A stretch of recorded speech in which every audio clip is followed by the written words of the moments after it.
Welcome back, everybody, to the show. I am your host, as always, Jay Villain, aka That Villain J. With me, as always, is my co-host on the Black Council podcast, Mr. Numbskull. There he is, everybody. Currently ranked #1 in the world. No, I'm not even in Mythic yet. You're not even in Mythic? Oh my god. No. Jeez. All right. No. Well, that was a good episode, guys. It was a good run. Listen, one of us can't be a scrub, man. One of us got to be good at this game. All right. I've already taken this. Diamond 3, so maybe tonight. Oh, okay. So tune in. Yeah. If you want to see Numbskull take the crown. I'm actually, believe it or not, I'm halfway through Platinum 2. I've had a fine run of cards. I was checking it out last night. You were killing it with the mono black. The mono black, you know, I basically ignored mono black last season. I didn't want to play the mono black meta, and I ended up just barely making it to Diamond and like Diamond 4, like the 2 minutes before it ended. And I said, you know what, man? That's not. We're not doing that again, man. I'm being stubborn. Let me just. Let me just get people. Let me just black them. You know what I mean? We just gotta lay the darkness down. So, and as you can hear too, I still have a wonderful lung infection. So I'm going to be intermittently coughing. Yeah. If you're a longtime viewer of my videos, you watch my last couple of videos, you can hear me intermittently coughing and hacking and sneezing. I've had a viral infection in my chest for about a week and a half now, so that's wonderful.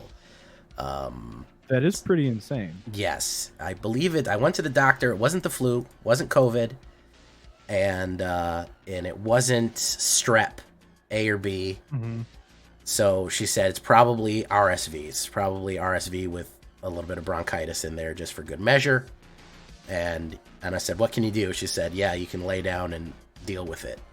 Rest. Yeah, basically. She literally said, deal with it, and the sunglasses lowered over her face, and she walked out. She said, get good, kid. Yeah, yeah, you got to up your breathing game. That's so. Apologies in advance if you're going to hear me intermittently coughing. We didn't want to cancel the podcast. I'm functional enough. I'm not delusional. I'm just coughing a lot. So yeah, Jay's definitely being a trooper. So Numbskull here is going to do a lot of the talking. So yeah, I'm going to be talking less, which I think is you're either going to be happy about that or sad about it. There's no in between. Yeah. You either prefer Jay talking or you prefer me talking, or well, maybe you really like both of us. Maybe you like both. I don't know. I don't know what your deal is. And if you like both of us, well then, I'd have to say you're probably a patron. Did you know that the Black Council podcast is supported by Patreon, and we have Patreon rewards available for the people who become Black Council member patrons? I bet you didn't know that. For as little as $1 a month, you can do $1 a month, $1 an episode, as little as you'd like. You can become a patron of the Black Council podcast. Yeah. And what that will entail is you get access to our super secret Discord, where all the previous guests of the Black Council are on too. And when we get to 20, I believe it's 20 members, we'll also have a tournament, an inter-council tournament coming up that we may probably televise. I believe that's what it's called. Streamavise, I guess. Streamavise. I feel like stream isn't a good enough verb. I think it neast to be fancy. Yeah, we're gonna broadcast our tournament. There we go. Yeah. Streamingly broadcast it. So there's a lot of benefits. There's a lot of perks. Plus, you get early access to the episodes too. You get to decide what future episode topics we're going to go over. You're going to get access to all kind of stuff with it. And so, if you would do the honors, can you thank the patrons? Or you want me to do them this time? I don't know who got it last time. Yeah, I can. Yeah, I can run through the patrons. Let me just pull up the list real quick. Yeah. While he's pulling up the list, I'll say that the link is right down in the description below. It's also in the pinned comment, and if you're watching live, it's going to be pinned at the top of the live broadcast that we usually do for our streams here, for our podcast episodes here. Yes, sir. All right. We have Peridabo, Bloodchief, Clever, Dante, Ulfir, H-Man, Nickel Nuts, Cassius. This is Nicholas, Lord Japidicus, T-Rex, and Stumfa. I think there's somebody in there. They said they wanted us to say a different name. I forget. It was I think it was Dante. I think because I was saying Dante. I was saying Dantec. He said it's not Dante. It's not Dantec. It's Dante. Also, I believe it's Lord Gypticus. That's how he likes it pronounced. Oh, is that? Okay. Yeah, that's the one. I know it says written out Japidicus, but I know how it's really pronounced, and it's Gypticus. I think he likes it when you do that. Yeah. It's a silent I. Very rare in English that you have a silent I, but there it is. Well, you put the although it's spelled P-I, you swap the I and the P there. Yes. Yeah. That is the correct way. And I will hear no argument about it. Man. Yeah, it's funny how that is. Something else. But thank you to the patrons for supporting. And we were going to, because I got sick, we were thinking about having a guest on this week. We're gonna swap that because we've been kind of debating about who we want as a guest. We have a couple of options. We've extended a couple invitations and people have said yes. But also because me and Numbskull and I, perhaps, are both alchemy enjoyers, average alchemy enjoyers versus average mono standard enthusiast.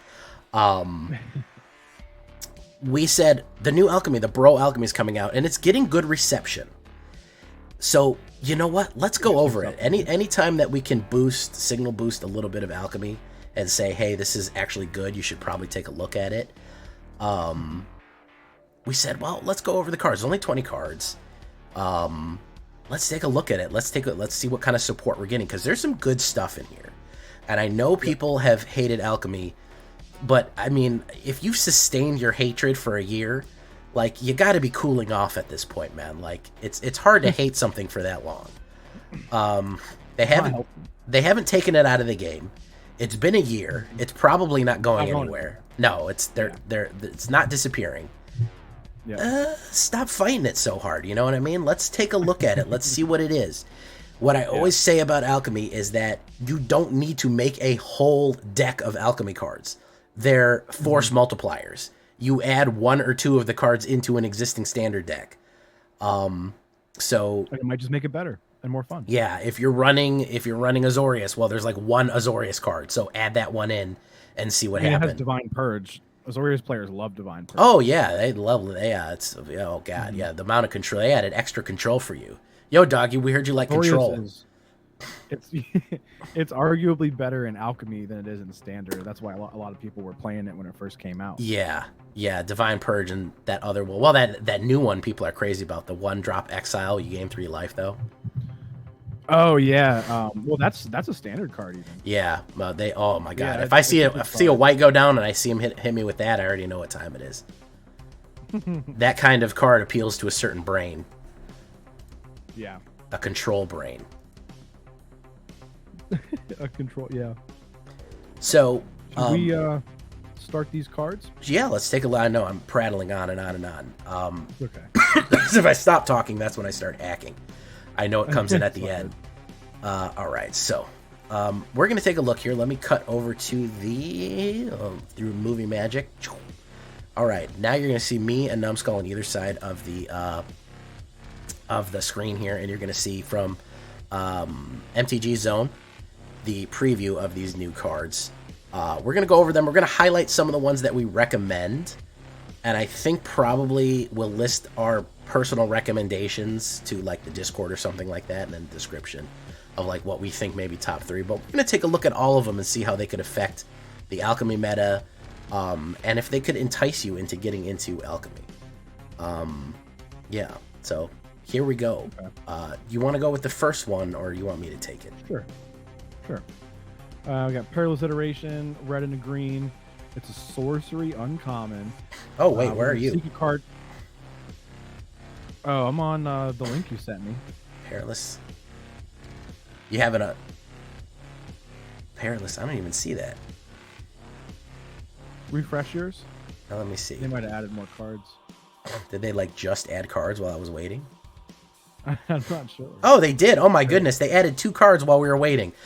Wow, that late breaking news, guys.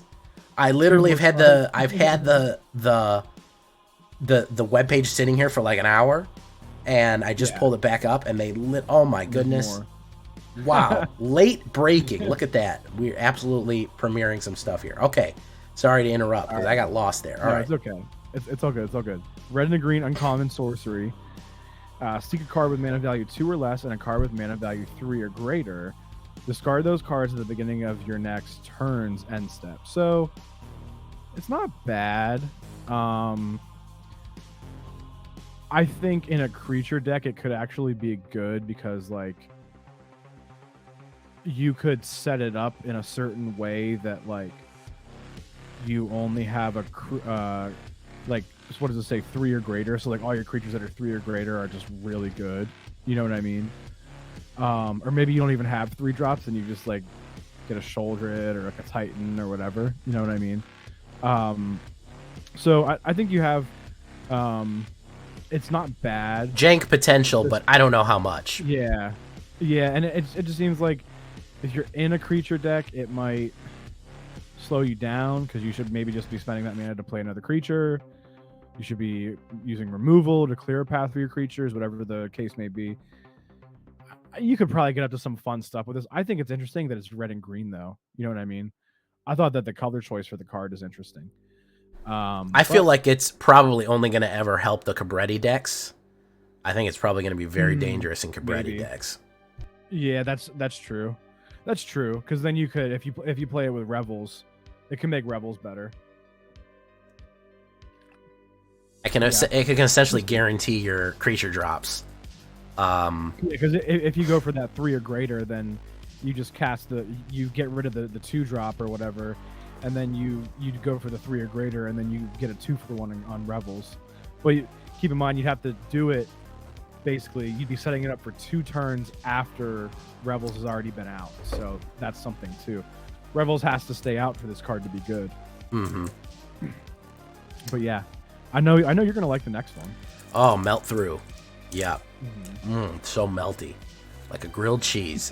1 red instant, 2 damage to any target. Now, I love that it says any target because you know I like red burns that go to face. A 2 to the face will win you a game. It has plenty of times. People underestimate that. They say, oh, this is really good, but it only affects creatures or planeswalkers. That's a big drawback. That might cost you the game when you draw it. But 2 damage to any target. If it's a creature, it perpetually gains as long as this creature is on the battlefield. Damage isn't removed from damage cleanup steps. So a little bit of patient 0 action there. As long as it's on the board, it's never going to get better. This is a lot of potential to really bring up the burn on people, especially when we have things like mechanized warfare really upping the power of red sources doing damage and stuff like that. Very dangerous. And don't forget that damage also lets trample through. When your toughness is permanently lowered, you're not stopping as much trample damage. So real tricky card here. I think we're going to see for 1 mana. Yeah, a lot of swinging a lot of fire for 1 mana on that one. I like this one. I'm probably going to add red it to Mio. Yeah. How much it does, you know. I'm probably going to add it to my Devil Burn deck because this one. Well, I mean, if you play with fire, this is an instant substitute, in my opinion. Oh yeah, and the fact it's an uncommon too. Thing, but just better. Yeah. Yeah. So yeah. 4 uncommons gets you in the door right there. Boom. Easy money. All right, next one we like. Well, I don't know if we like it, but we have assembled the team. Green and a black, or a black and a green as it's presented. Sorcery, uncommon again. Search the top third of your library, round it up for a card. Put that card into your hand, then shuffle. So it's tutoring the top third of your library at sorcery speed. Not terrible. I don't mind it. I mean, if you're focusing on it, if you need a linchpin creature, I can see it being useful. I actually really like the art. That we just see, you know, Naya the Wanderer. We see Nisa, I think, there. It's really cool Kaya? art. Is Kaya on the over to the left there? Kaya, yeah, sorry, not Naya. Kaya. Who else is on here? Kaya. Is that Vraska? Vraska like... might be second from the right, and that's Nisa, I'm assuming. Yeah, that's a fun little card. That's a fun card. It's cool. Probably gonna go in like Jund decks. Yeah, I don't know. I'm just happy Golgari got some sort of support. Golgari's been languishing since we had Witherbloom, which was unbelievably powerful in like a year ago, and ever since then, Golgari has taken a big fall from grace, especially after rotation. Yeah. But yeah, I think it's decent. Jund decks, Golgari decks too. Those kind of creature decks. I think. Didn't you do a Golgari deck a little bit ago that was like creatures, and then you just have black for removal? Yes, I did. Yeah, because removal is king right now, wasn't it? Yeah. Yeah. So you could just like use that. Like maybe, man, I haven't drawn removal yet for this shoulder they have on the board. And this thing's kicking my ass. All right, let's just. I know I gotta go for the throat in the top 20 cards here. You know, let's just go find it real quick. It would hurt if you didn't have one in the top 20. It would really hurt. But... Well, you got to remember, like, this is kind of better in the early game. This gets less valuable the later the game goes. Because you're looking through less cards. Because you're looking through less cards. Like on your second play, that's really when you want this, which can help smooth out a bad hand or something like that. But when you're 30 cards in, it's a difference of looking between 20 or 10. Still, a non-pained tutor is interesting. I think this is probably one of the first semi-tutors that I've seen that doesn't hurt you. Yeah, other than like obviously demonic tutor, but yeah. That demonic tutor hurts you. I can't remember all the tutors. No, demonic tutor is just straight up 2 mana, get whatever you want. Oh, that's right. Why it's banned in a lot of and everywhere. Yeah, I'm thinking of the one that's 3 damage. Grim tutor. There we go. Yeah, that was M21. Yeah, I played a bunch of that. It's still a good card. Still a good card. Yeah, for sure. Paper, it's actually worth maybe like what, $10 or $15 probably. Yeah. So, but yeah. All right, this next one I'm gonna look at it. This one fucks, in my opinion.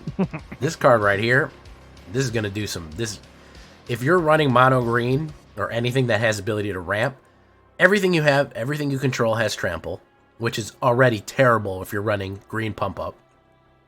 Whenever one or more non-token artifacts enters the battlefield under your control, creatures you control perpetually get 1/1. That's not a 1/1 counter. That means their power and toughness is permanently improved. Yeah. Yikes. Good. It's really nice, and I think it's at 4 mana, and what it does, it reminds me of, well, I think it's like the green version of that goblin spell, that goblin enchantment that we got in the last alchemy release. Well, I'm already thinking about how to break this. When you talking about putting this in Golgari and doing something like you're starting to spam small artifacts and stuff like that, just hitting small artifacts over and over and over and over again, casting little things. They have to be use it with Rezug. Yeah, I mean, you could use an artifact. Exactly. Those mites, those 1-drop green mites. Yeah, those are decent. I would just hold those in my hand until I'm ready to attack and cast 2 of them in a row. Everybody gets +2/+3. We're all trampling. Everybody gets buffed. Yeah, I like that. So this card, I think, has potential to really up some green power. Also, you're not so reliant on Kodama the West Tree to give you trample. It's another way to trample in. It's good. I think it's kind of one of those, like, you cast your what's that guy's name? Ulvenwald Oddity. You cast your Oddity on 4, and then when it's, well, I mean, it does have haste, but you cast your good 4-drop. Yeah. And then, when everything's ready to attack the next turn, then you play this. Yeah. In main phase 1, and then boom, everything has trample now, and you're ready for your big swing. Exactly. And maybe you have another mana, and like Jay said, you cast that small artifact, you buff everything, and now they have trample and this and that. pretty effective. Yeah. And I don't know if there's any artifacts that have flash, but you could really do some tricky stuff with that. Is there any flash artifacts? Instant speed artifacts that will actually hit the board and not just generate a token?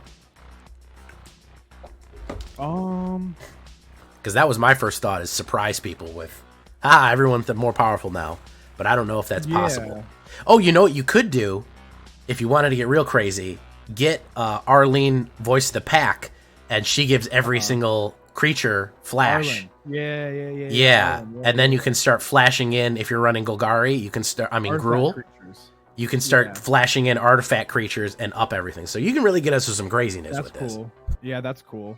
Another thing you can do is you can make everything an artifact by using Kami of Transmutation, which is another alchemy card. True, absolutely. It makes all the cards in your hand an artifact, and now that's white, so that would be like Selesnya. But Selesnya can go wide too. Oh yeah, absolutely. Listen, if you're swinging in with a lot of tokens that are getting all +1/+1 on them, and are trampling, yeah, a lot of potential here for some trickery of Legion of Clay. Here's this blue card. Why don't you tell us about blue, which you love so much? Oh, there's a blue card I have to read? Yeah, it's a Power Stone blue, too. All right, so Hurkyl's Prodigy, 3 mana. It's a human soldier, notably, soldier, with a 4 toughness. Not a lot of these soldiers have that high of a toughness. So that's something to keep an eye on. Yeah, really protected from a lot of burn there. Yeah, and just a good blocker in general. When Hurkyl's Prodigy enters the battlefield, create a tap Power Stone token. Whenever Hurkyl's Prodigy attacks, you may pay 3. If you do, Hurkyl's Prodigy can't be blocked this turn, and it perpetually gets +2/+0. Not bad. A little mana sink for you, you know? Mm-hmm. I think possibly with Azorius it might be interesting. Or Dimir, if you want to do Dimir unblockables. Dimir, yeah. Azorius Soldier is definitely good. Don't forget that you can use that Power Stone to pay part of that 3. Yes, you can. Because it's an ability of a permanent. So yeah, you're not casting anything. You're just using colorless mana to not cast, and yeah. So it's not bad. It's just in the soldier deck, I think they have better 3-drops still. There is, yeah. Are you going to want to replace? Yeah. So it is an uncommon. Maybe they were trying to put something in there flavor-wise that would make people make an alchemy version of that Azorius soldier deck. You know what I mean? Or like you said, just go for the unblockables, because that could be a thing. You know what I mean? So Reservoir Kraken. Yeah, not bad. But remains to be seen if it's going to see any play.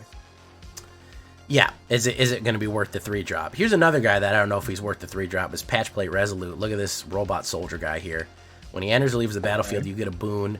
When you cast your next creature spell, that creature enters the battlefield with an additional 1/1 on it. When he enters or leaves, and he has an unearth that's actually cheaper than his original spell. Okay, maybe they want you to do like a Mishra Unearth Alchemy deck or something, or I don't know. I mean, it's not terrible. He is a soldier. Yeah. He is a 3/3 soldier for 3, and he does give you 2 boons. I can see doing a little bit of action with him. I guess it just turns into if you're playing black and you want to play something on turn 3, is it a better option than Graveyard Trespasser, the Gorgiasi, or the Dragon Engine? Is it better than any of those, or all of them? Yeah, you have all of them in your deck. Even playing an Azorius, is it better than your Siege Veteran, which puts 1/1 and creates soldier tokens? So yeah, big question there. Maybe if you're doing a self mill, maybe it would be good because it's pretty good for really good draft. I think in draft it'll be phenomenal. If there's an alchemy draft, is there alchemy draft? I think they're gonna do one. Yeah. Okay. They usually do one whenever the set. Well, I don't know though, because this isn't an actual release. No. This is an anthology. Yeah. That's a good question. Probably not, because when they did the Explorer anthology and Historic anthology, there wasn't a draft for it. Yeah. So I guess not, but historically, every time there's been an alchemy actual release, there's been a draft for it, but I guess they're not going to do it because, I mean, what are we looking at here? There's only 20 cards to use. So what? 1, 2, 3, 4, 5, 6, 7. It's 20 usually. There's like 9 rare or like 10 rare. Like, actually, no, I'm sorry. There's like 12 rares. So I don't know. We'll have to keep an eye on that one. I don't see it really popping out and replacing any good 3-drops right now. Yeah. Yeah, that's my biggest thing. I guess if they were to have a draft for it, though, definitely a solid card for that. Next one here are Gothian Uprooting. Sorcery, X, and green. Put 2 +1/+1 counters on each of X target lands you control. They each become 0/0 elemental creatures. Reach, haste. And when this creature leaves the battlefield, conjure a card named Forest onto the battlefield tapped. There's still land. So it, like, just turns it into like kamikaze lands, basically. Yeah, however many you need. All of your lands just go wild and rush in. I think it's kind of good because, like, late game, like if you're top decking and there's nothing on the board, just, hey, all right, all my lands are creatures now, and you're dead. Yeah, that could be potentially dangerous.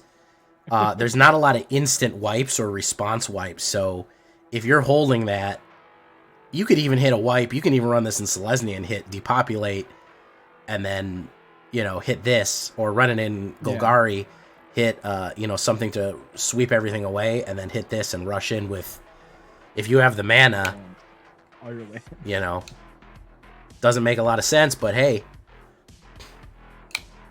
it works. You could try it. Certainly can try.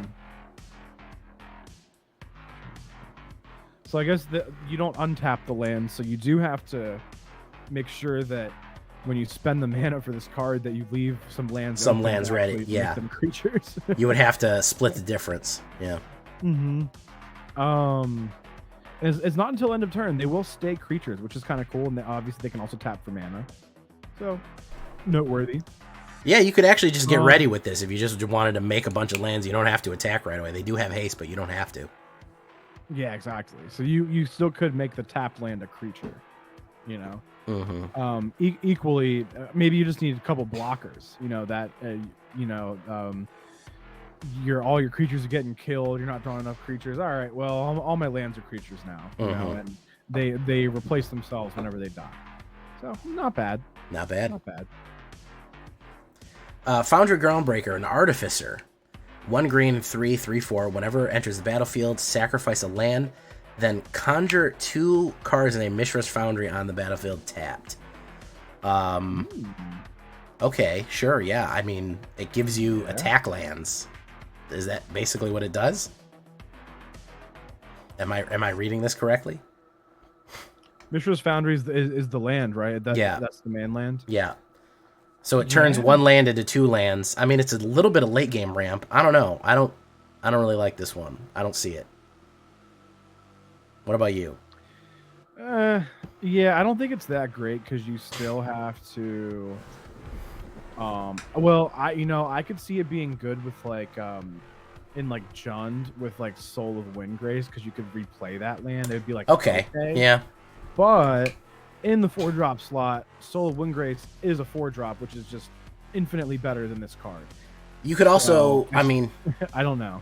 The Tamagoyf or the Lurfagoyf and the other thing, the Tarog, the Golgari, the ones that require lands, even Titania, Gaia's Spirit or whatever that new one is, that was a good way to get lands into the graveyard. Okay, so yeah, maybe they want to play it off that. They want to encourage you to meld Titania. That's possible. Yeah, not terrible. It just like it's kind of like that Resolute, that 3-drop just feels like there's better 4-drops. Yeah. What do we got? Sylvan Smite, colorless and a green, instant, uncommon. Put a +1/+1 counter on target creature you control. If you weren't the starting player, then that creature deals damage equal to its power to target creature you don't control. Okay, so what I'm going to need, because this isn't the only card that's doing something like this. I know, this is a weird new mechanic. I'm going to need something that lets me know if I was the starting player or not, because I'm going to forget. Yeah, they really need to add by like turn 2. They really need to add a counter. You were starting, and also I'm also going to need... I wish they did round counters, by the way, as well. Oh, like what turn this is? Yeah, this is turn 5. This is turn 6. Sure. I just kind of like to know. Sure. Yeah. So this is a good look into the... There's a few cards that said if you were the starting player. It's a good card removal if you're a starting player, but man, this feels like an unglued card, man. It's a sideboard card. Yeah, this feels like something they'd come with like Unfinity or Unglued or Unsealed or any one of the unsets. Like it's so experimental and it relies on information that's outside of the game. Like meta knowledge of the game. It's a weird mechanic. Yeah. We'll have to see how. Yeah, so hopefully they keep track of that for us. I'll say bold move, Con. Let's see if it plays out for him. Yeah. Yeah. Not terrible, not great. Yeah, whatever. What's this next one? Is that another Unearth we got coming up? Yeah, Gixian Recycler. Phyrexian. Okay. Phyrexian Horror, 3/1 2-drop. When Gixian Recycler dies or is put in your graveyard from your hand or library, so you can discard it. Or if it gets milled, conjure a card named Gixian Recycler into your graveyard. So it makes more of them in your graveyard that can be unearthed, even if they go into your graveyard or discarded or die. That's kind of cool. Yeah. If it was a zombie, I'd be ecstatic, but it's a horror. A horror, yeah. It gets a solid B. It would be A+. If this was a zombie, I'd be, oh. It'll probably get better with the next set coming out, too, with more Phyrexian support. Yeah. Interesting concept, and I like the fact that it's kind of mill security. Because it doubles the amount of power. If somebody's milling you, they have to deal with 2 of them swinging in. Yeah. So... Or there's those guys, like you were saying, like the Goyf, like equal to the number of power and toughness equal to the number of in your graveyard. Yeah. So if you're doubling up on that can start to get out of hand. You know. Pretty good. So I think not bad. I mean, even as a 2-mana 3/1, and once again, if they did a draft, this would be really good in drafts. Yeah. I will say. Next one here, Jarsel Dark Sage Scion. I don't know if it's Jarsel or Yarsel, but 3-mana. Legendary Human Wizard. It is a mythic, this one. It's a 3/3 and it has the starting intensity mechanic. At the beginning of combat on your turn, you may cast a spell with mana value equal to Yarsel Dark Age Scion's intensity from your graveyard without paying its mana cost. If you do, perpetually increase Yarsel's intensity by 1. That's noteworthy. For a Gruul Reanimator, extremely noteworthy, yes. Yeah, and you can play it in Jund, obviously. It doesn't say less than or equal to. It has to be equal to. Yeah. So once you cast that 1-drop, that's it. The 2-drop, that's it. Yeah. And it is a legendary, so you can't just have multiple that would allow you to cast others. You know what I mean? It's just So you gotta choose wisely, but I think it gives you some value, and it's a spell.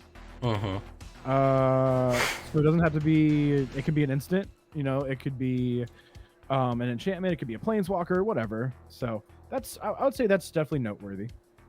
Solid card. I think if you're starting with a lot of low spells, if you're going real aggro, and you guarantee you're gonna have a lot of 1-drops and a lot of 2-drops, it's pretty decent. You might start losing the thread by 3 and 4 and 5 and 6, but 1 and 2, if you really are getting those down good. Not bad. I mean, he's still a 3/3, so he's still a body, too.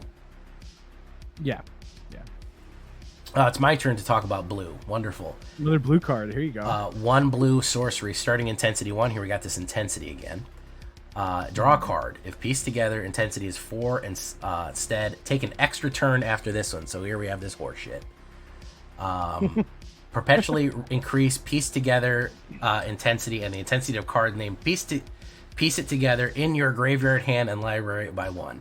So if you somehow figure out to cast all 4 of these, you can take an extra turn. Draw a card. Piece together intensities for instant extra turn. I know, it's like solving a fucking Rubik's Cube. Cards and piece together in your graveyard.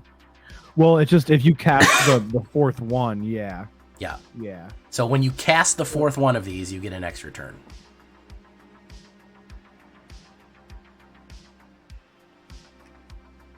But I guess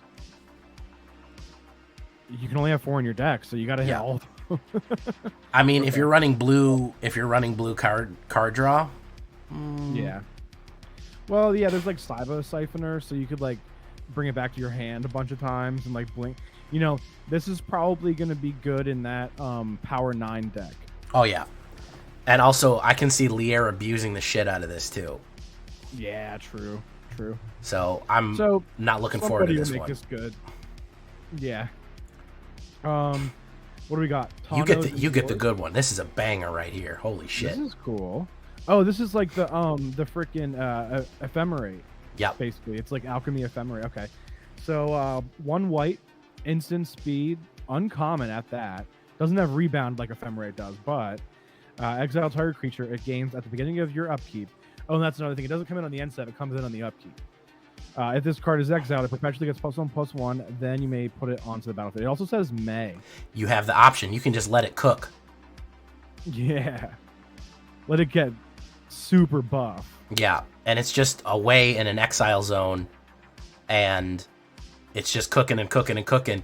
So you have a hanging creature getting more and more powerful that they have no real way of dealing with. Yeah. I like the idea. The idea it gave me was let's let it just sit there and get huge. And then there's a new fling spell in Brothers War. Mm-hmm. So after it's like super powerful, you just let it come back on your upkeep and then fling and then win. The fact that it's a protection card as well. Like, you can do this voluntarily, but if somebody says hits removal, you could just say, all right, well, now it's in exile, and now it's coming back. I love it. Yeah. Yeah. 1 mana, great. They're adding some really powerful 1 mana spells to each color. They generally do, yeah. They try to put some low-level, cheap, good stuff.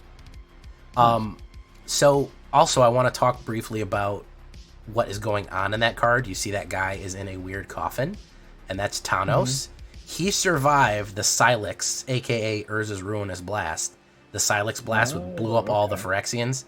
He had helped build. He said, we can't kill we don't want to kill Mishra, or he's too powerful. We'll trap him in the Stasis Coffin, which is actually a different card. Yes. The Stasis Coffin isn't complete. He's in the Stasis Coffin. That's it. Oh, that's the Stasis Coffin? So when Urza was going to go for the Ruinous Blast, which basically ruined the planet, it caused Ice Age. It caused the Ice Age block. He was like, well, the nuke's going off. I better get in this. He got in there like Indiana Jones in the fridge. He was like, well, I'll just get in it then. And he jumped in it, and he survived. So that's pretty sweet. That's what that's depicting there, is that he lived after Urza's Ruinous Blast. That's why everything is snow there. He lived to see Ice Age.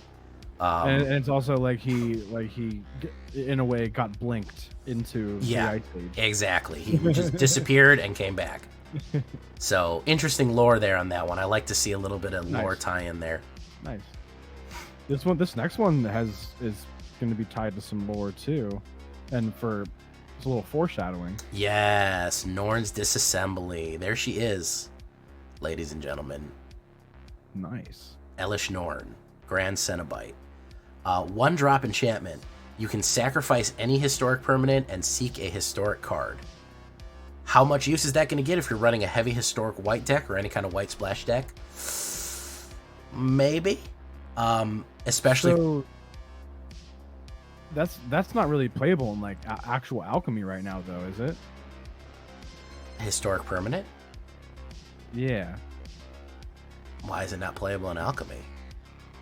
Aren't there not historic permanents? Wait, which one are the historic cards? Those are all in like actual historic and... Oh! Wait, like what the hell's a historic? Let's click on this card. The older sets had like actual so yeah, this card is not just for the alchemy. This is actually for for historic. It's for historic, yeah. It's for any or Explore. Does Explore allow those old as cards? Long as they're not digital only, then yes. Okay. So yeah, this is kind of a weird thing. So it makes me and that's why I say foreshadowing. It makes me think that there's going to be historic permanence in the next set. Yes, probably. Bring that back. Probably. That's what I'm thinking. Yep. Because like, why would you put out this? Why wouldn't you just put this in a historic anthology if it was only going to be playable in historic and not in regular alchemy? Yeah. It means that you have to be giving us historic permanence in the next set. That's yeah. a little Easter egg they dropped in. Yeah, a little bit of teasing there. A little bit of teasing done by Norn, which is nice. Yeah, I'll take it. Yeah. So that's useful. I will have to see what they give us for historic permanence. Yeah. Because that could be good. You know? Yeah, we'll have to wait and see with this one. Also, she has taken apart Karn. That's what she's doing. Who they consider the father of machines now. That's the disassembly. Okay. Yeah. Gotcha. She cut him apart. Oh, that's Karn's head. Yeah, yes. it's Karn's head. Now I see it. They're trying to. Karn's Spark is actually a Phyrexian named Xancha, who turned good. That's right. A Phyrexian sleeper agent, who turned good and helped Urza. That's the spark. His Heartstone is, what powers him is made out of her. And he accidentally made, when he made Mirrodin, or went back and was trying to make Mirrodin, he accidentally made New Phyrexia by leaking black oil into the place. So they consider him like... Yeah, it's an interesting... We're going to have to see what happens with that. Yeah, I'm definitely intrigued, and it starts getting you hyped for the next set, which they're definitely building hype for that. All will be one. It starts right now. Yeah. Next one, Warzone Duplicator. So prototype on 4 as a 3/3 or a 6/6 for 6. So here's your prototype mechanic appearing in Alchemy. So yes, we're kind of blending it all together. Hold on, I gotta like zoom in on that text a little bit. Getting old, I can't read something that small yet. When Warzone Duplicator enters the battlefield, return target creature and opponent controls with power less than Warzone Duplicator's power to its owner's hand. If that creature wasn't a token, conjure a duplicate of it into your hand. Ooh.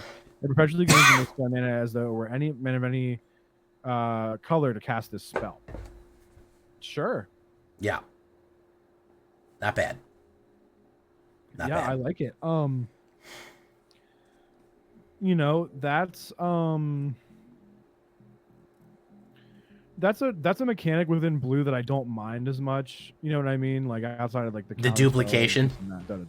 Yeah, duplicates. Like that's fine. It's like, oh, I want to have a creature card that like comes in as a copy of something or makes a copy of something. Like, oh, I know I have to use blue for that. That's where I'm okay with using blue. You can do some fun stuff, you know. I miss old blue where you could do trickery stuff like that. Blue has literally become card draw, counterspell, extra turn. That's it. They've dumbed it down so much. It used to be able to play blue and not play control, believe it or not. It would just be fun. Yeah, you could play morphlings, you could play unblockables, you could do stuff. I mean, you could throw some control in it, but there's so much good control with blue, then why would you play anything else but that? Which they've kind of watered down the whole color, unfortunately, in my opinion. But that's true. I know you're. Well, I'm excited about this next. Oh, we all are. Yeah, look at this guy. Look at this crazy guy here. Look at this goofy. Look at this goofy dude here, man. Great Desert Hellion. 1 red, 1 black, 1 Rakdos represent. 5/5 menace for 3. Sweet. Yeah. So here's the kicker. Not literally the mechanic the kicker, but a caveat. At the beginning of your upkeep, sacrifice Great Desert Hellion unless you discard a card. If you discard a card, this way perpetually increase Great Desert Hellion's intensity by 1. When Great Desert Hellion leaves the battlefield, you may discard your hand. If you do, draw cards equal to Great Desert Hellion's intensity. So card draw and discard. Yeah. When we're talking about forced discarding, hey, why not combine him with that weird guy that we're talking about, Gixian Recycler? He gets 2 of them in the graveyard when you discard him. So why not discard? There's a few cards that when you discard it, you get to do stuff. So there's a few things that you can do with Great Desert Hellion here, man. I mean, he's kind of like what was that guy? Rotting Tyrannosaur. Rotting Regisaur. Yeah, you got it right away. Yeah. Beat me. Look at that. Quick out the draw, faster than me. He's so powerful. The drawback is I don't care. What, I have to pay 3 life to keep this monster on the board early game? Yeah. Like, yeah, he's so much of a threat. Who cares if I'm discarding, you know? So yeah. You can probably you can figure out a way to gain value out of the fact that you're forced to discard. Yeah, unearth cards, whatever. Yeah. Yeah, I think it's great. I think it's a solid card. And then the card draw afterward, and if you have the Sheldrissi on the board, you can gain a lot of life off that. Yeah. Yeah. Or then now you're talking. I think also the idea is it says discard your hand. Well, if I'm discarding a card every turn, I might not even have a hand. So I might just draw like 6 cards. Exactly. You might just keep doing it. You might just draw, 4 or 5 cards. Discard shit. Exactly. Yeah. So not really. you would it's not a drawback, man. It's a mechanic. You can't even look at it that way. Yeah, like they're setting this up for you to do something cool with it. So don't look at it as a drawback or like I'm forced to do this or whatever. Like, no, this is gonna be good, and this is designed for, you know what I mean, for you to have a good time here. Next one, Kayla's Kindling. We're gonna have to click on this one because we're going in for a spell book. Oh, there's a spell book. Okay, okay. I'll click on that then. All right, so they put this. Oh wow, I'm looking at, okay, wow, I'm looking at this spell book, and that is big old spell book. Yeah, when it ETB 2 damage to any target, beginning of your upkeep, grab the card from the spell book and exile it. You can cast it till end of turn. So notably, a lot of the things in the spell book you can probably just cast because you paid 5 mana to cast this to begin with. So keep that in mind. We have a Braid, we have Cleansing Wildfire, we have Terror of the Peaks, Explosive Singularity. That's a 10 damage to any target, and you can tap creatures to make it cost less to cast. It does cost 10 to cast, but you can do some cool things with that where you make it like really cheap. Like Goblins could actually make this cost like 2 mana probably. Terror of the Peaks, we know that card's crazy. Gutter Snipe, we all remember Gutter Snipe. That was a fun little card. A crazy goblin card. And then there's a Seasoned Pyro, Spyro as they call it. That's a good card. We have Unexpected Windfall making a comeback. And then Banefire. It's deal X damage, and if it's 5 or more, can't be countered or prevented. So pretty good. There's a Lightning Bolt, Dual Caster Mage. Electro Dominance. X damage any target. Cast a card with converted mana cost X or less from your hand without paying its mana cost. Okay. And then Crackle with Power. Wow. Volcanic Fallout. The Young Pyromancer, and then Siege Gang Commander. We're going old school there. Yep. I think you were saying this is really good for Goblins. Yeah, I think Goblins, this is good. I mean, mono red too. I think what they want to do is they want to give you a top end to mono red. They put an effective 4 drop in the last alchemy drop for the Goblins, and now here's an effective 5 drop that you could just play regular mono red or just Goblins as well. But they're giving you that top end to help you not run out of gas, because that's like the one thing that red, kind of has an issue with a lot of the time. So yeah. I think it's good. It's just I don't know how many red players are going to do it because they might just want to go like they might want to go aggro. If you're playing Thinking Man's Red, what did I call the Thinking Man's Red? Rakdos. Rakdos, yeah. Yeah, you could play this with Rakdos too, especially if you got like Terror of the Peaks with Rakdos. That would be sick. But yeah, cool card. Next one, speaking of enchantments, Elspeth bringing the heat. 1 white and 2 enchantment. At the beginning of combat on your turn, choose one that wasn't chosen during your last combat, so you can't choose the same one in a row. Up to 1 target soldier perpetually gets +1/+1 in flying. 1 soldier card in your hand perpetually gains +1 and plus flying. Or you create a 1/1 colorless soldier artifact token. Oh, we lost. I like it. Yeah. Sorry, 1 second here. I think it's good. I like that you can't do it like back to back, but you can do it like you can get really good value turn by turn, and then like you only go 1 turn without being able to do it. You know what I mean? So I think you get really good value as it goes along, this and that. And yeah. I think Well, only one of them is locked out as if you chose it last time. I think for a soldier deck as a 3-drop, it's a good choice. Yeah, as a 3-drop, and then like obviously it can give you a soldier, so it's not like you're taking off a turn from playing creatures. So I think that helps you out too. Because people are like, oh man, well I'm doing soldiers, like I got to keep playing creatures. Yeah. Well, this still at least gives you one, and it's residual. You can get a creature every other turn with it too. So if you're getting board wiped, you're kind of preventing against that and still kind of like maintaining something on the board. Yeah, and it does stuff to stuff in your hand too, so it's a constant pressure. Yeah. Okay, I didn't draw a creature this turn. I drew a land. All right, well, I'm going to make a soldier this turn. Oh, yeah. I drew a creature this turn. Okay, well, I'm going to give a soldier, perpetually +1/+1 vigilance, this and that. Oh, he's only got one flyer. I'll remove it and go in flying. Yeah. I think it's good. And that's where I say I think they're maybe trying to encourage people to play the soldiers in Alchemy. For sure. I think that's being encouraged right now. Next one. Look at this dude. Another beefy guy. Look at this chunker. Forge Fire Automaton, 7 mana, prototype on 3 with a black. So 2 and a black. As a 3/2 for the prototype. The text is, and the regular card is an 8/5. So it has like some gorgeousy vibes to it. At the beginning of your upkeep, return target creature card with power less than Forge Fire Automaton's power from your graveyard to the battlefield. Ooh, its base power perpetually becomes equal to Forge Fire Automaton's power. Wow. Yikes, bro. Wow, man. Yikes. What the heck? It's a weapon to surpass Gorgeousy. Yeah. And it'll give you a Gorgeousy too. Yeah, it'll bring one back. And make it stronger. Yeah, if you get the ultimate version, yeah. So that's something else. This guy ain't playing around. So this guy, I see mono black and I see like sap vitality, so you could like prototype it, and it's like still a 6/2.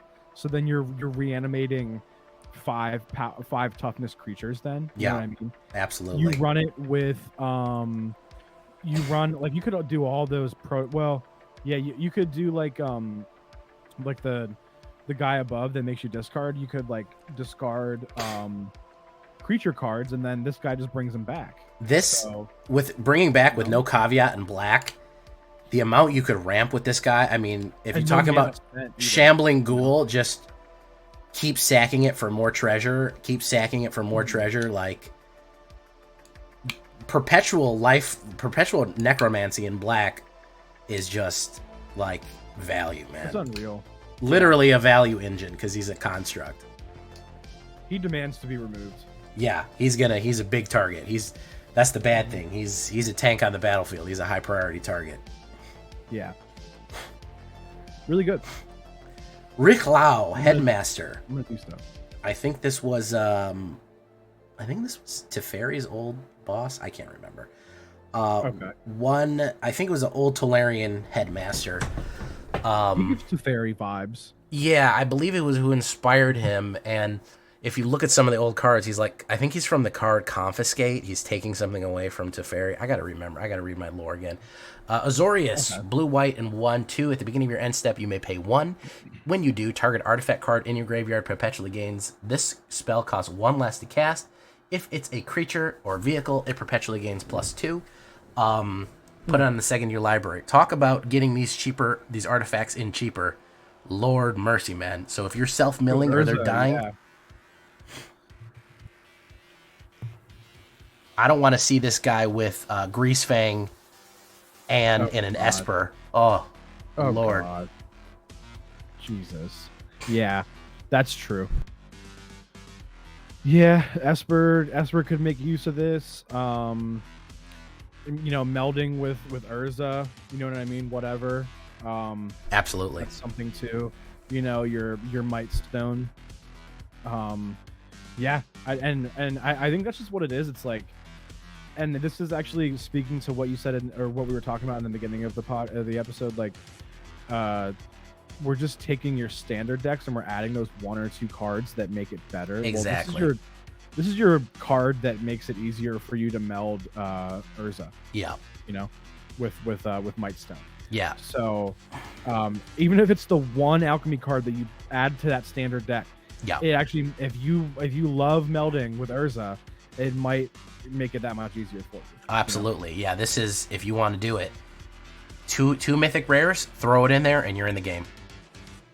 Easy. Yep. So yeah, that's fun. You know, and what I like about it is it's not like I like the Azorius deck that advances the board state, not necessarily one that, like we were saying, is like the Controls it, locks it out. Anti-board state. So I don't mind this as an Azorius card because this It actually fun things with this. It actually encourages creature play. Yeah, well, it encourages permanent play in general, and having it encourages a board state, which I think is good. Very much so. That's things like that are important, you know. Yeah. Next one here, another red card, interesting one. Tomacool Phoenix. Love me Phoenix. One red, or one colorless, 2 red, flying haste. It is a rare. When it dies, perpetually gets +2/+2. That's interesting. Beginning of combat on your turn, pay X and red, where X is the power of the Phoenix, and if you do, return it from your graveyard to the battlefield. Pretty cool. So basically, you can pay 5 to reanimate it, and then every time you do it, you pay 2 more because when it dies, it gets +2 stronger. So it's almost like it's a commander. You know what I mean? Like you pay 2 more to bring it out every time, but it has haste, so like you're swinging. Yeah, it can be in the right circumstance, it could be an absolute finisher. Yeah, this has to be like, if you kill it, you either need to exile it or you need to have like a graveyard trespasser or Viconia, whatever. This needs to be removed from the graveyard or it's going to cause you problems as a flying haste that can get out of hand, you know? I also appreciate the fact that she's wearing armor and she's a phoenix. So yeah, that's cool. I like the fact, I imagine that when she gets killed, the armor just clanks to the ground and she just disappears. And then she comes back with the armor. Comes back with the armor on. Yeah, it's really the armor is what's animated. Like it blows, like the fire explodes out of the armor. So interesting. And it's concept. also like it aligns with the war that we're in. Exactly, everything's wearing armor. Also, who put that on her? She doesn't have any hands. People didn't put that on her. Who is this Phoenix's handler? Yeah, somebody had to go over there like with a full on like one of those silvery heat suits and be like, all right, I'm gonna put this armor on you, Phoenix. Just chill. Don't burn me alive. Don't burn me. Anyways, these are where my thoughts go. Probably. He tamed that Phoenix really quick. Tamed that. All right, I'm doing this to help you. Yeah, you're gonna like it. It's pulling at it like a cat, like when you put a collar on a cat and it doesn't want it. Yeah. I put a collar on my cat and that thing was off in 2 hours. Oh my, yeah, my cat lost his mind. Yeah, some cats just won't take it. No. Okay, 1 black and 1 Pendragon Besieged. At the beginning of your end step, choose a creature with the least toughness among creatures your opponent controls. This card's straight bullying, man. Straight bullying. It perpetually gets -1/-1. When your opponent controls no creatures, sacrifice it. So this thing's goal is to literally starve everybody out. And pick on the weakling. Pick it, absolutely just bully. Bully black, man. That's hilarious. I don't know. I mean, if you're playing like a black control, that could be good, I guess. Maybe a black that doesn't have a lot of creatures, and this turns into like, you know from playing mono black, like if you don't get your in alchemy, like if you don't get a Shambling Ghast or you don't get your Underdog or your Viconia, you don't really have a good turn 2 permanent. Yeah. So a lot of times with the hands that you get, your turn 3 permanents are like the Gorjusi, the Trespasser, maybe if you play Liliana, you know what I mean? Yeah. Things like that, or Sanguine Brushstroke. Those are, but you're not really talking about having a somewhat effective permanent on the board typically until turn 3. Shambling Ghast is easy to remove. You often sacrifice it anyway. Underdog is easy to remove with 1 mana removal with Cutdown. This you kind of can't really remove it. No. And yeah, you could do, Destroy Evil, but if I'm playing mono black, you know that you want to save the Destroy Evil for Sheoldred, so like this kind of just maybe gets to stay on the board. Or you bait out that Destroy Evil, and then, you know, your Sheoldred gets to do whatever she wants now. So, I don't mind it, personally. Yeah, I mean, if you get multiple Vias on the board, it's very, very... I can see this being a problem. That's true. Yeah, more than one gets out of hand quick. And I also like this with what is it? The Life of Sokuzawa? The other one that gives people -1/-1? Oh, Life of Toshihiro Umezawa. Yeah. Yeah. A beginning of because it would be -1/-1 on the upkeep, and then on your end step it gets another -1/-1, and then I believe that would be before the cleanup step. Yeah. So we're talking about -2/2 for 2 turns. Yeah. With the Toshihiro saga. Yeah, that's cool. So you could run black enchantments. You could run Golgari enchantments. Yeah. I think there's some synergy with this card, with the cards that are already out. I think there's like what's another good one? Like Curse of Leeches. You know, get that flip, and then you have a 4/4, but maybe none of their creatures are 4/4s because you're making them all smaller every turn. You know what I mean? So like, yeah, that could make mono black enchantments be a thing. That's something interesting. Maybe one of us will have to try it, or maybe the next time we make a deck, we could do something like that. You know. I do the next one, right? Yes. Look at this guy. Love this guy. I'm gonna read this for you. I know you wish you could do it because I know you like knights. I love him. Radic Tau Zealot, Tau or Tall. I think it's Tau Zealot. 2 colorless, white black, legendary human knight 4/4. So the stats are even par for the mana spent. Hexproof from white, hexproof from black.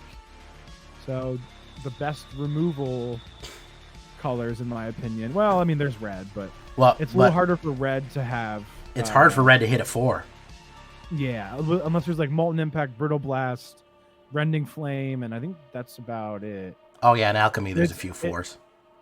So Alchemy, they make it a little bit easier to deal with things like this, but at the same time, like, I think you're still dealing with the 2 colors that are able to remove it the best. Yeah.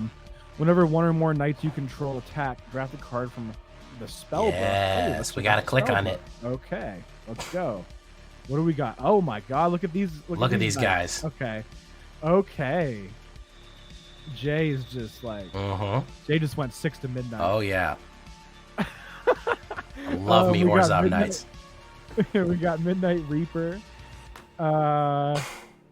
Yeah, we got the Guardian of Faith. Love it. We got the Knight that just gets beefy.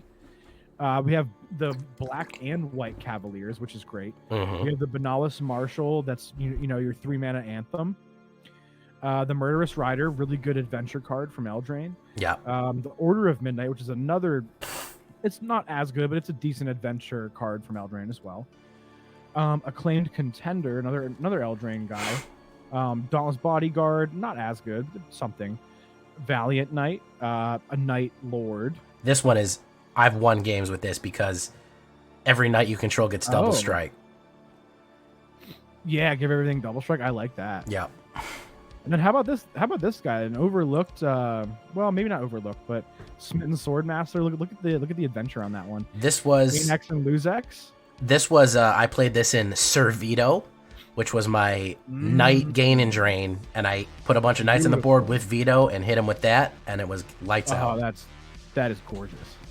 So yeah, that's fun. That could make well, I guess you already play that in Historic, but it, you know, if you're drafting it from the spell book, it could be even, you know, you can play this card in Historic too, so it could, you know, this could be an auto include in your Historic Knights deck.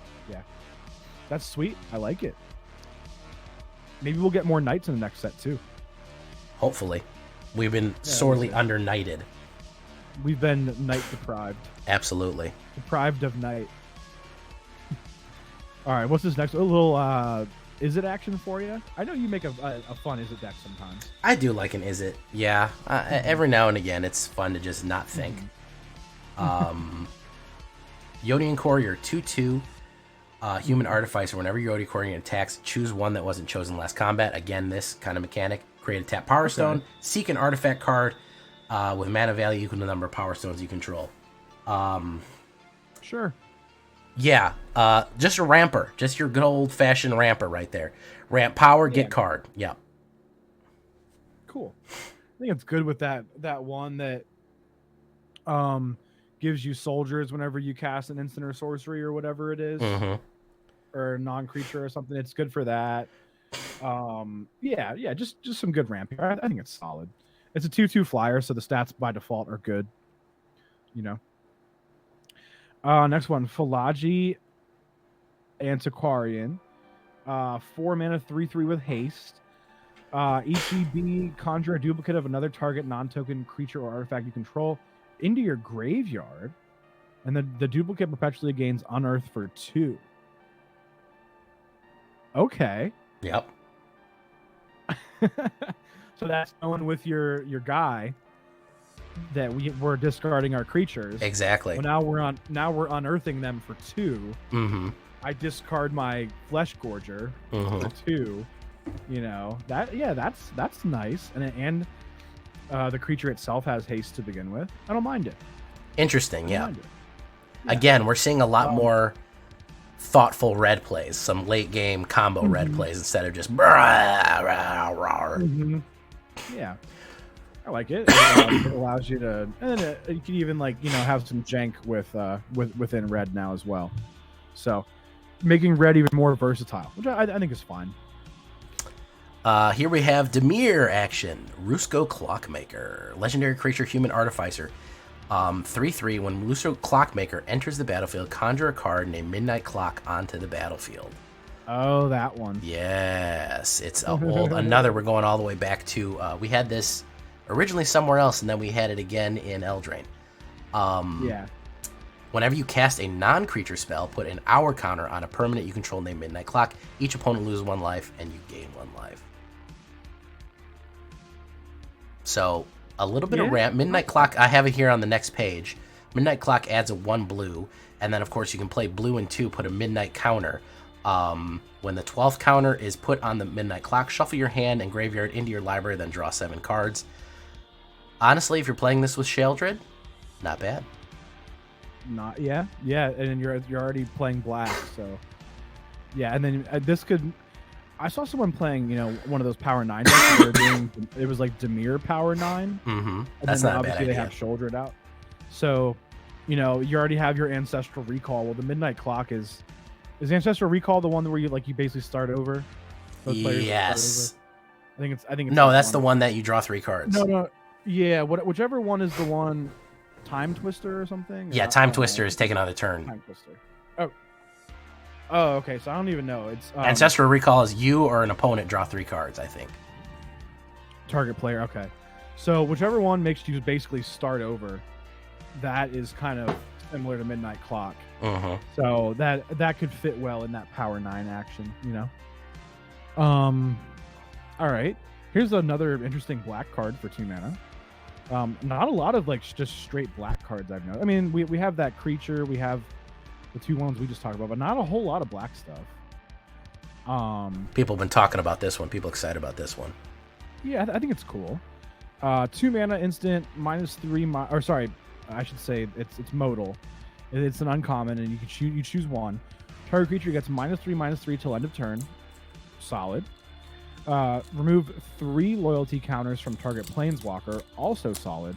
If you weren't the starting player, you gain 2 life. So once again, you're gonna have to figure out a way to remind me if I was the starting player or not, because I'm gonna forget. First of all, the last one, the starting player thing is the worst option.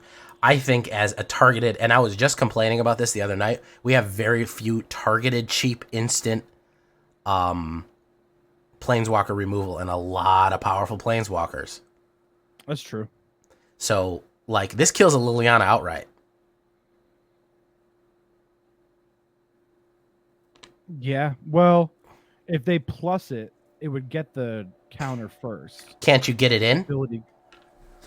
Only if they forget to activate the ability before they either move to the next phase or before they put something else on the stack. Okay.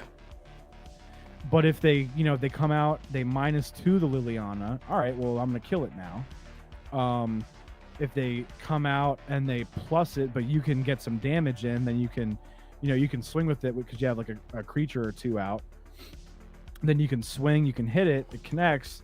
You think, oh, it still has like 2 loyalty on it, I'm good. Well, then you do Lonely End, and then she's gone. Yeah. So yeah, I would say that's decent. And definitely a sideboard removal. Yeah, I think it's a sideboard. Like you won game 1, so you bring this in. They don't have 2 stronger creatures. Okay, well, I don't necessarily need go for the throat. I could do this, and I know they have planeswalkers, and I know that I'm not going to be the starting player. Yeah. So that's, I would say that's a pretty solid card there. Good backup there. Mm-hmm. Argivian Welcome. Here's an Azorius removal, which we don't see very much of. Destroy up to 1 target creature with power 4 or greater. That's the Sheldred killer right there, boys. Choose a non-land card in your hand. It perpetually gains flash. Wow. Okay. Okay.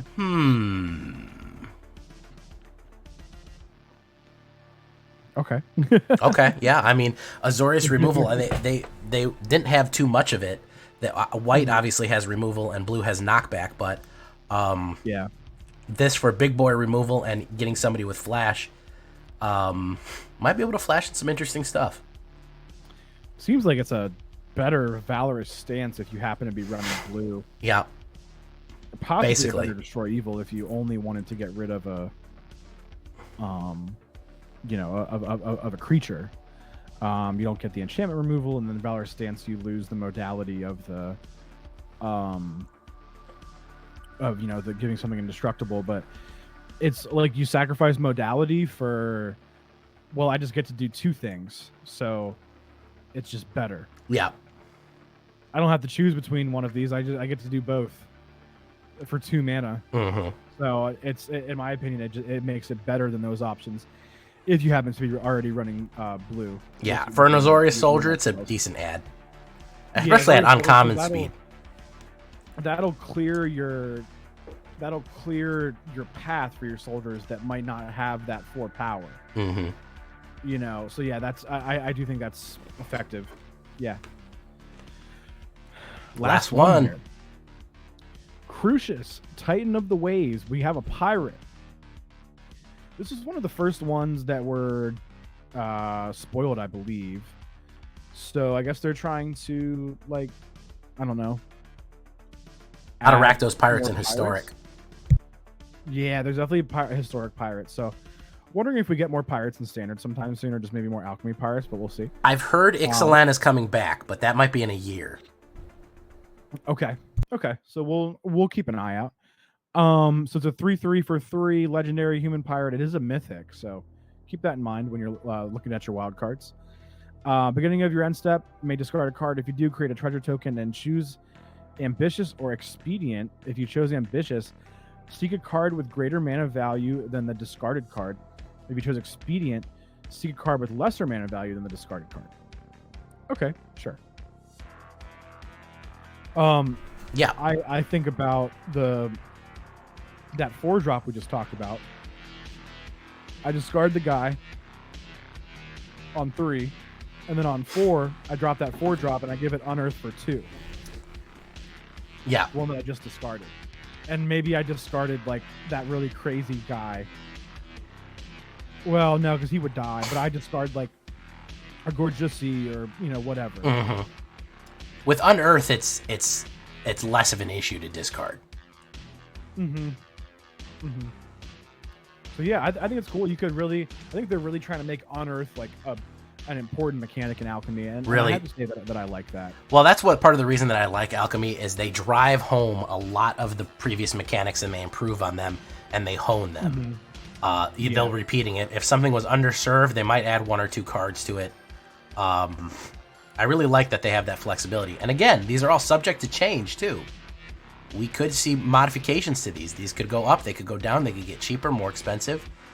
They get buffs and nerfs as time goes, so it's not set in stone, which some people hate. I personally like. If something's broken, fix it. If no one's using it, make it a little better. I don't mind that. Yeah. I feel the same way. Yeah.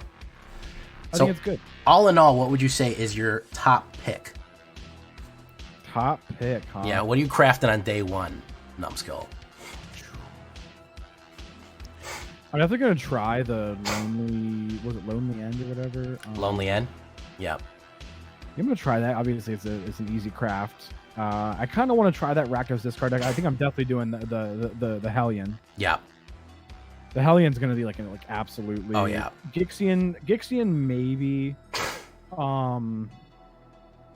Yeah. So I think I'm gonna say Hellion and then Forgefire Automaton and then Pendragon Besieged and Lonely End.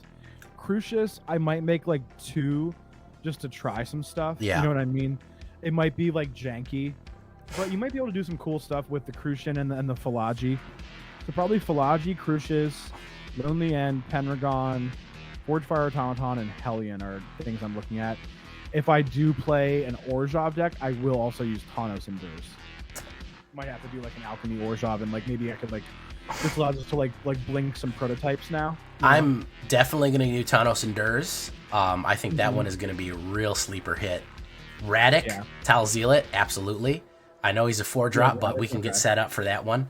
I'm definitely doing Elspeth's Command. Yeah, that's a solid card. And I think I'm gonna try Gixian Recycler. And I think also Legion of Clay is also. I think that card can. I think that card is gonna get people. I think that's. Yeah, I think we might be onto something there. Find a way to make that really, really legit. Yeah, I think that's gonna be something there. But all in all, I'm looking forward to Alchemy season. Me too. Did they say? I probably should have just like known this, but did they say when it's gonna drop on Arena? They like to keep that secret. I think is it Thursday? Okay. Is this coming through? So maybe when the episode comes out. The funny thing is, whenever you search "Bro Alchemy," it brings up Full Metal Alchemist Brothers, Brotherhood. That's funny. Thursday, yeah, it's coming out next Thursday. No, next Tuesday. Oh, it's Tuesday. Yeah, so next Tuesday. The date that we recorded this. Yeah, a week from recording. It'll probably, for patrons, it'll be up Wednesday, and for everyone else, it'll be up either Wednesday late night or Thursday. So 5 or 6 days to go. Start thinking, save your wilds, save your gold, so you can buy your packs. For sure. So that's and then I think in the Alchemy play-in of actually no, because it's an anthology. Are they gonna have packs? I believe so. I think it's gonna be like the other thing, because the anthology was you just pay money for the cards. So if you have enough gold, then you just straight up buy it. Just buy the anthology. The anthologies are paid for, but the Alchemies are always packs.